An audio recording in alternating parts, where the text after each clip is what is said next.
Hey y'all, how's it going? It's your boy Kennard Lewis. We're here in the flesh. We doing it right.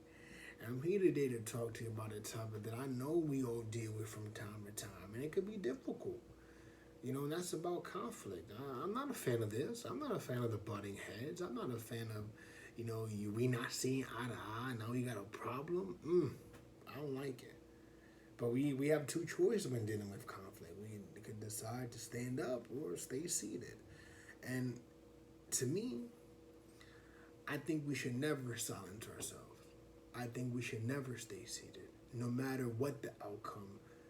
When you decide to stay quiet out of fear, whatever it is, you almost allow yourself to get walked over on. And that's not a good feeling. And I know the environment may not be so receptive to your words. That person might not like that you have a problem. But if you don't speak up, you make it okay. You make it okay for people to mistreat you. You make it okay for people to walk over you. And you make it okay that this is not an issue. You normalize the problem, and then it almost doesn't become a problem. But it is. Because I think at sometimes when that festers, I know we talk about that anger and sadness, when that festers and it grows, you're going to burst. You're going to react instead of respond. And that's important. But how do you deal with that, right? How do you deal with conflict? I always say, again, it's better to react, it's better to respond than react. Because when you react, you're bringing all those feelings in there. You're bringing the anger, you're bringing the sadness, you're bringing the frustration, the excitement. And I think that's just for feeling that. But it might not be so just putting that into that situation, into the communication, because your words might be a little warped. You might be misunderstood when you're talking angry, when you're talking excited. So you want to collect your thoughts, you want to reevaluate what you're feeling, and then make the strategic move so that they could hear you.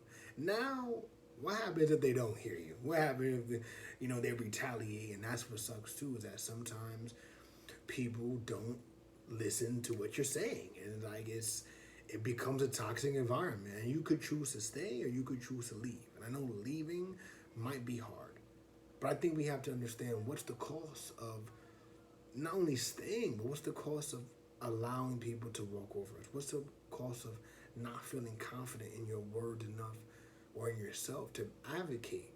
Self-advocacy, come on. Standing up for yourself, that's important in any aspect of your life, whether it's professional, social, it doesn't matter. You have an issue, you got to say something. I need you to understand that your words and your feelings are just, that they matter. And no matter what it is, whatever the conflict is, whatever you butting heads with, you are right to feeling what you're feeling. And I think you should say what you want to say.